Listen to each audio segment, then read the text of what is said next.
بسم اللہ الرحمن الرحیم۔ السلام علیکم۔ اپنے چینل پر آپ کو ویلکم کہتے ہیں۔ روزانہ ایک نئی سچی کہانی سننے کے لیے اس چینل کو سبسکرائب کر لیجئے۔ میرا نام ضیاء ہے، میں ایک گاؤں کا رہنے والا ہوں۔ میری پرورش بہت ہی آزادانہ طور طریقوں کے ساتھ کی گئی۔ بس چند خاندانی روایات ایسی تھیں جن کا پاس رکھنا فرض سمجھا جاتا، ان کا ہر حال میں پاس رکھوں گا، اس بات کا باقاعدہ عہد لیا گیا، اور عورت ذات کو حقیر نہ سمجھوں، یہ بات میری ماں نے مجھے سکھائی۔ اس کے علاوہ ہر قسم کی شخصی آزادی مجھے دے دی گئی۔ غرور، اکڑ، انا، اس طرح کی خرافات مجھ میں کوٹ کوٹ کر بھری تھیں، کیونکہ میں اپنی حویلی کا اکلوتا چشم و چراغ تھا۔ ہمارے خاندان میں نسلوں سے یہی چلا آ رہا تھا کہ ہر نسل کی ایک ہی اولاد نرینہ ہوتی جو اس خاندان کا اکلوتا وارث ہوتی۔ ہاں، بیٹے سے پہلے اگر بیٹی ہو بھی جاتی تو اسے بس کھانا پینا اور کپڑا جوتا دے کر اس کے جوان ہونے کا انتظار کیا جاتا، اور جوان ہوتے ہی خاندان کے کسی بھی گھر میں بیاہ دیا جاتا۔ وہاں جا کر لڑکی کو خاندانی حدود میں رہتے اپنی مرضی کی زندگی گزارنے کا پورا حق دیا جاتا۔ خیر، میں بھی اسی طرح اکلوتا تھا اور اپنے والدین کا بے حد لاڈلا تھا۔ میں اس وقت صرف 7 سال کا تھا جب ایک روز اچانک کہیں سے بابا واپس آئے تو ان کے ساتھ گاڑی میں ایک ننھی سی لڑکی بھی باہر آئی۔ وہ بچی 4 سال کی تھی، لیکن بے حد حسین سی گڑیا تھی، بالکل موم کی طرح تھی۔ ابا اسے اندر لے آئے اور بتایا کہ آئندہ یہ اسی گھر میں رہے گی، بالکل اس گھر کے فرد کی طرح۔ نہ جانے وہ کون تھی اور کہاں سے آئی تھی، یہ تو کوئی نہیں جانتا تھا۔ وہ جو بھی تھی، یہ راز صرف میرے والدین کو ہی معلوم تھا۔ ہمارے گھر میں کوئی اور بچہ بھی نہیں تھا، لہٰذا میں تو اس کے آنے پر بے حد خوش تھا، اور بہت جلد ہی میں اس سے مانوس ہو گیا۔ وقت گزرتا گیا، ہم نے بچپن سے جوانی تک کا سفر طے کر لیا۔ وہ جوان ہو کر اور بھی زیادہ حسین ہو گئی۔ اس کا نام ماہم تھا، اور اس کا چہرہ اس قدر نورانی تھا کہ وہ سچ مچ کسی چاند سی چہرے والی لڑکی معلوم ہوتی تھی۔ لیکن ایک بات جو مجھے ذرا عجیب لگتی کہ اتنی عبادت گزار ہونے کے باوجود بھی وہ اس قدر شوخ لباس کیوں پہنتی تھی۔ میں نے کبھی اسے کسی ہلکے رنگ کے لباس میں نہیں دیکھا تھا، مگر خیر، رنگ جو بھی تھا اس پر خوب جچتا تھا۔ میں اپنے ماں باپ کی بگڑی ہوئی اولاد تھا، لیکن ماہم ایک انتہائی سلجھی ہوئی لڑکی تھی۔ وہ زیادہ تر وقت عبادت میں گزارتی، صوم و صلات کی پابند۔ اس لڑکی نے کب میرے دل میں گھر کر لیا، میں خود بھی نہیں سمجھ پایا۔ صرف اس نے ہی میرے دل میں گھر نہیں کیا، شاید میں بھی اسے بہت اچھا لگتا تھا۔ آہستہ آہستہ ہم دونوں کے بیچ محبت کی آگ بھڑکنے لگی۔ ہم جب بھی فارغ ہوتے سارا دن ایک دوسرے کی ذات میں محو ہو کر گزار دیتے۔ اس بات سے ہمارے گھر والوں کو کوئی اعتراض نہیں ہوتا تھا کہ ہم دونوں آپس میں جڑ کر کیوں بیٹھے ہیں یا باتیں کیوں کرتے ہیں، لیکن میری اور اس کی محبت کا اب تک کسی کو علم نہیں تھا۔ پھر وہ وقت آ ہی گیا جب ماں نے میرے رشتے تلاش شروع کر دی، لیکن جیسے ہی ماں نے اس بات کا ذکر مجھ سے کیا، میں فوراً ہی اپنی ماہم کے ساتھ پسندیدگی کا اظہار کرنے لگا۔ میری بات سنتے ہی ماں حیران رہ گئی اور فیصلہ کن انداز میں بولی، بیٹا ایسا نہیں ہو سکتا۔ میں ماں سے اس قدر سخت فیصلے کی توقع نہیں کر رہا تھا، کیونکہ مجھے تو ہمیشہ سے یہی لگتا تھا کہ میرے ماں باپ بھی ماہم کو اتنا ہی پسند کرتے ہیں جتنا کہ میں، اس لیے کبھی اس رشتے کے لیے انکار نہیں کریں گے۔ میں نے کہا، ماں آپ انکار کیوں کر رہے ہیں؟ مجھے وجہ تو بتا دیں۔ صرف اس لیے کہ وہ خانوں کا خون نہیں ہے؟ تب ماں نے کہا، وجہ جو بھی ہو، تمہاری اس لڑکی سے شادی نہیں ہو سکتی۔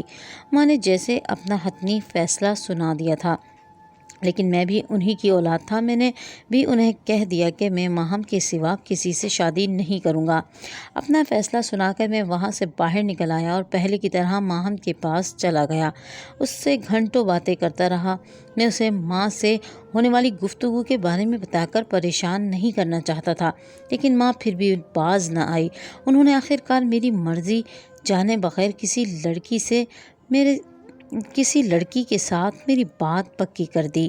جب مجھے اس بات کا علم ہوا تو میں ابا کی موجودگی میں غصے میں ابلتا ہوا ان کے کمرے میں گیا اور جاتے ہی لڑنے لگ گیا۔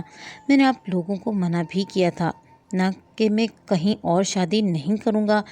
بیٹا، میں تمہیں پہلے ہی بتا چکی ہوں، ماں بولی، ہم تمہاری شادی اس لڑکی سے نہیں کرا سکتے۔ ماں کی بات پر مجھے بہت غصہ آیا۔ میں نے کہا ٹھیک ہے، اگر اس لڑکی سے نہیں تو میں کسی بھی لڑکی سے نہیں کروں گی، اور یہی نہیں میں اپنی جان دے دوں گا۔ میری بات پر ماں بابا دونوں ہی پریشان ہو گئے۔ تب اماں نے کہا ٹھیک ہے بیٹا، اگر یہی تیری ضد ہے تو آج تجھے ایک راز بتا ہی دیتی ہوں۔ میں ماں کی جانب سوالیہ نظروں سے دیکھنے لگا۔ ماں نے کہا بیٹا، ویسے تو ہم یہ راز کسی کو نہ بتانے کا عہد کر چکے تھے، لیکن اب لگتا ہے کہ سچائی بتائے بنا گزارا نہیں۔ ماں نے مجھے اپنے پاس بٹھایا۔ میں عجیب کشمکش میں مبتلا ہو چکا تھا۔ تب انہوں نے کہا بیٹا، ماہم عام لڑکی نہیں ہے، وہ ایک خواجہ سرا ہے۔ اماں کی یہ بات کرنے کی دیر تھی کہ میرے تو تن بدن میں آگ لگ گئی۔ میں ایک دم اٹھ کھڑا ہوا اور کہا اماں، یہ سب آپ کیوں کہہ رہی ہیں؟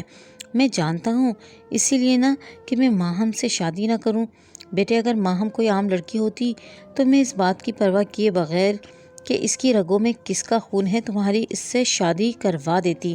ہم نے یہ بات برسوں سے چھپائی ہوئی تھی، محض اس لیے کہ وہ ایک لڑکی ہے، ہمارے لیے بیٹیوں کی مانند ہے۔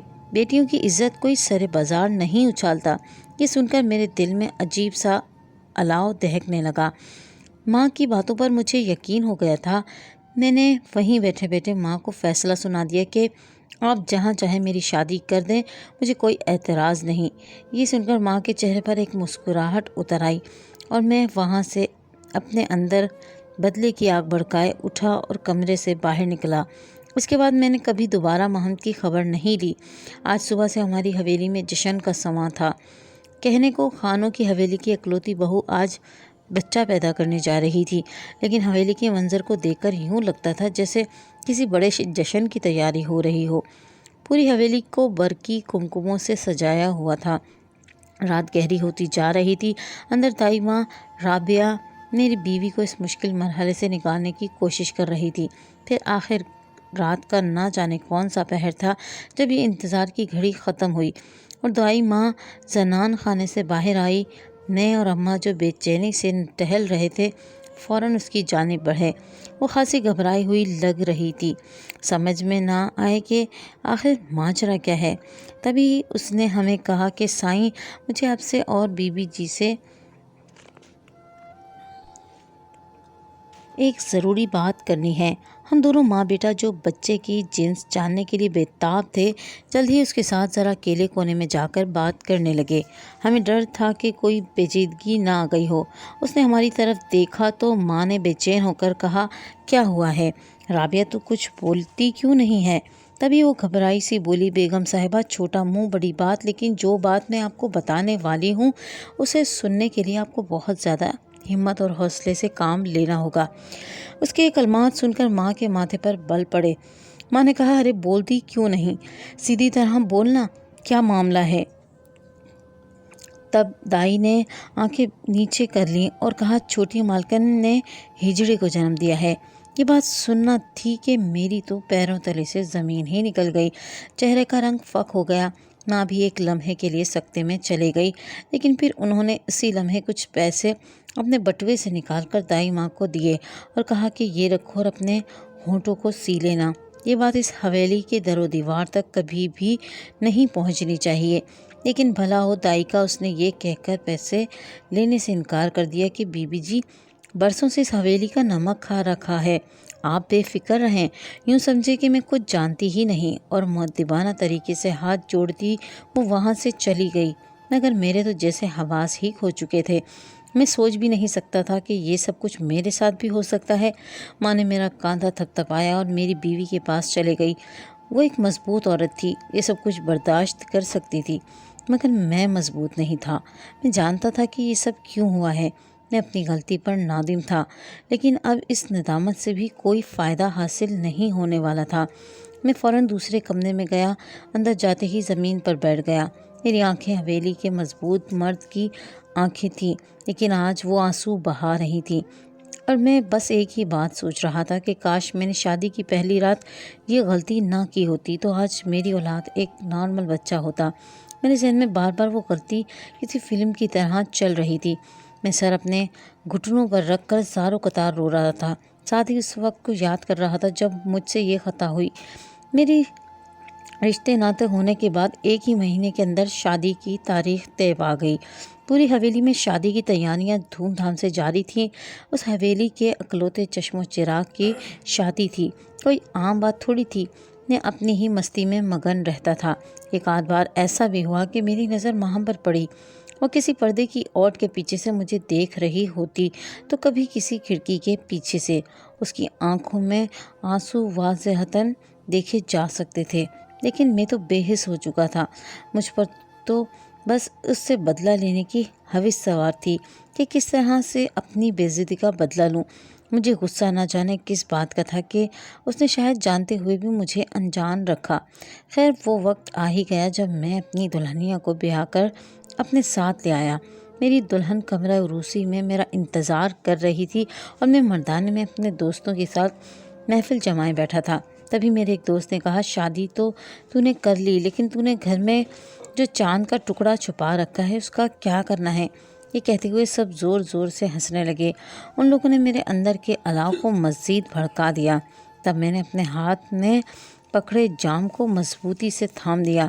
میرے ذہن میں ایک شیطانی خیال ابھرا اور اسی خیال کے تحت میں نے ملازمہ کے ہاتھوں پیغام بھجوایا کہ ماہم سے کہو ہمارے لیے برف لے کر آئے۔ تھوڑی ہی دیر میں وہ شیشے کے جار میں برف کے ٹکڑے ڈال کر نظریں جھکائے کمرے میں آ گئی۔ میں نے اپنا گلاس میز پر رکھا اور جیسے ہی وہ مڑنے لگی میں نے پکارا، اوئے ہجڑے، ناچ کر نہیں دکھائے گا؟ میری اس بات پر وہ ایک دم سمٹ کر رہ گئی۔ تب میں نے اسے کہا، بتانا میں تجھے لڑکا کہوں یا لڑکی؟ ساتھ ہی میرے دوستوں نے ہنسنا شروع کر دیا۔ میں اٹھا اور اس کا ہاتھ پکڑ لیا۔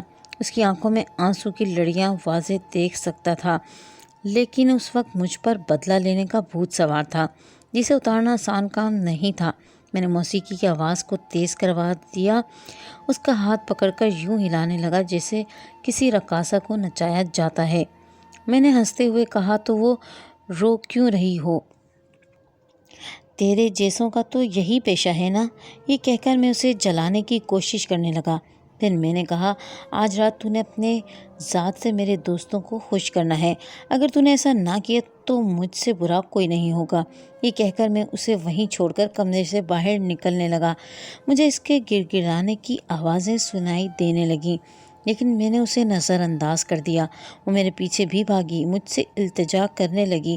میں نے اسے دھکا دے کر کمرے میں پھینک دیا اور خود اپنی بیوی کے پاس آ گیا۔ اس کے بعد اس کے ساتھ کیا ہوا میں نے کوئی خبر نہیں لی۔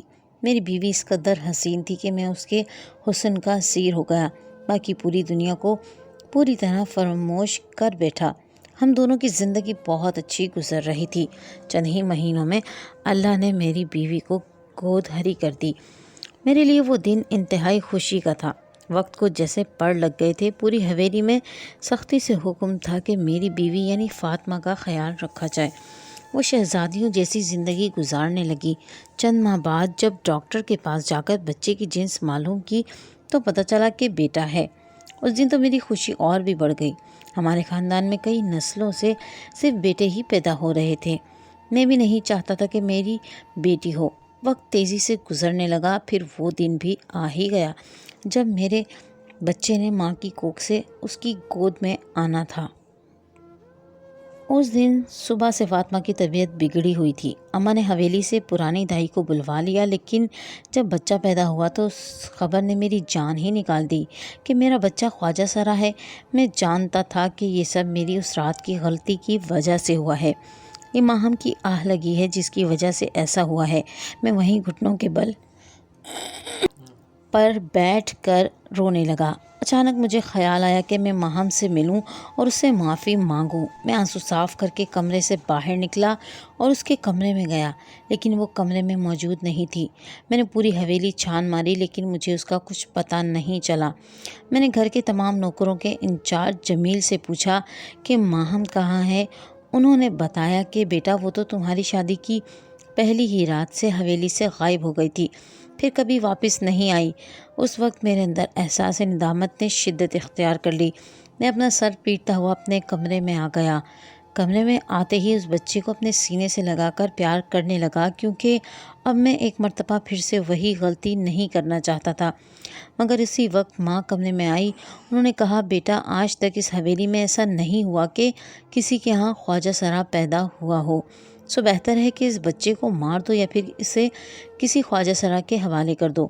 ماں کی یہ بات سن کر میرے دل میں درد کی ایک ٹیس اٹھی۔ میں نے اس بچے کو سینے سے لگا لیا اور کہا، میں ایسا کچھ نہیں کروں گا۔ ماں مجھ سے بہت خفا ہوئیں کہ میں ان کی حکم کی عدولی کر رہا ہوں، مگر میری اپنی اولاد سے محبت دیکھ کر خاموش ہو گئیں۔ اس دن کے بعد میں نے ماہم کو ڈھونڈنے کے لیے رات دن ایک کر دیا۔ میری آنکھوں میں اس کا آنسوؤں سے لبریز چہرہ جیسے چھپ گیا تھا۔ اس رات کی فریاد کرتی آنکھیں میرا کلیجہ چیر رہی تھیں۔ میں اسے ڈھونڈنے کی کوشش کرتا، ہر صبح اسی امید کے ساتھ گھر سے نکلتا کہ بس آج آخری دن ہوگا، میں اسے ڈھونڈ کر لے آؤں گا، مگر ہر روز نا امید گھر لوٹتا۔ میرا دل خون کے آنسو رو رہا تھا۔ روز رات کو دیر تک جاگ کے اللہ سے اپنے گناہوں کی معافی مانگتا۔ اسے گم ہوئے تقریباً 11 ماہ کا عرصہ گزر چکا تھا، جب ایک دن سڑکوں کے خاک چھاننے کے بعد مایوسی سے پلٹنے میری گاڑی روڈ کے کنارے بیٹھی ایک عورت سے جا ٹکرائی۔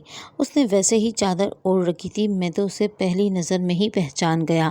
میں فوراً گاڑی سے اتر کر اس کے پاس چلا گیا، لیکن اس طرح سڑک پر اس کے پاس جا کر مزید کوئی تماشا نہیں کرنا چاہتا تھا، سو میں نے وہیں رک کر انتظار کیا۔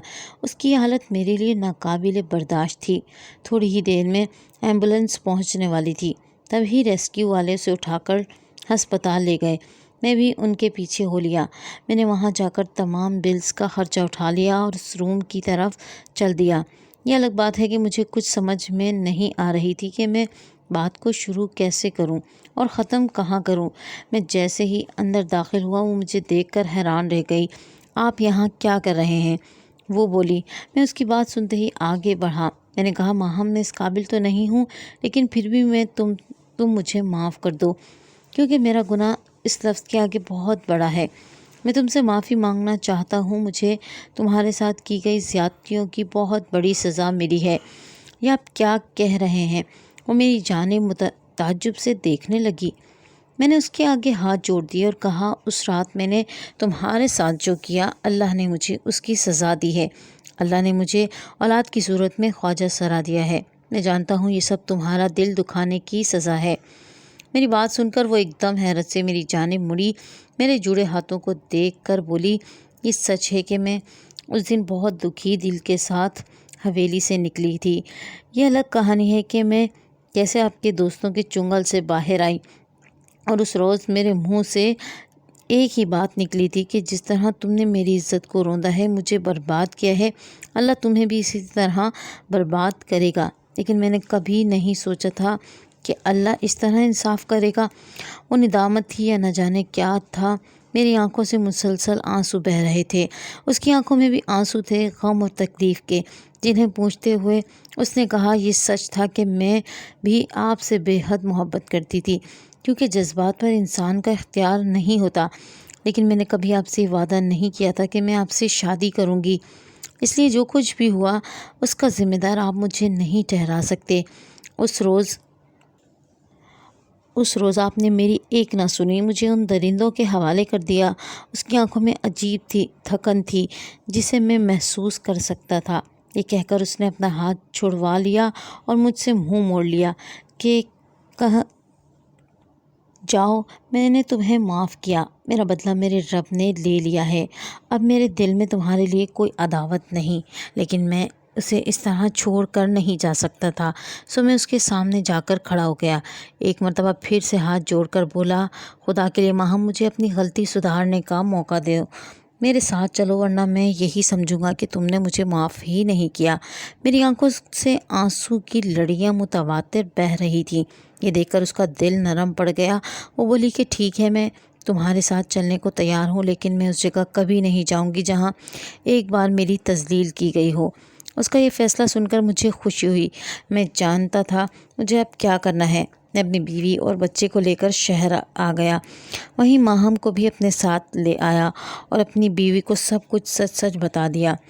وہ ایک باشعور لڑکی تھی، اس نے کوئی واویلا نہیں کیا۔ اب ہم سب اچھے خاندان کی طرح زندگی بسر کر رہے ہیں۔ ہمارے بچے کی پرورش ماں ہم ہی کر رہی ہے، مگر حویلی میں کوئی نہیں جانتا کہ وہ ہمارے ساتھ رہتی ہے۔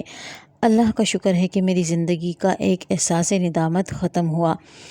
اب میں ایک پرسکون زندگی گزار سکتا ہوں۔ میں آپ سے یہی کہنا چاہوں گا کہ بچے اللہ کی دین ہوتے ہیں، انہیں یوں دھتکار کر اپنی زندگیوں سے دور نہ کریں۔ اگر کسی کے گھر خواجہ سرا پیدا ہو جائے تو اسے اپنی اولاد سمجھ کر سینے سے لگائیے، مگر یہاں میں آپ سے ایک سوال بھی کرنا چاہتا ہوں کہ کیا میں نے اس بچے کو اپنے پاس رکھ کر پڑھا لکھا کر ایک اچھا انسان بنانے کا فیصلہ کر کے ٹھیک کیا ہے، یا پھر مجھے اسے خواجہ سراؤں کے حوالے کر دینا چاہیے تھا؟ آپ کے جواب کا انتظار رہے گا۔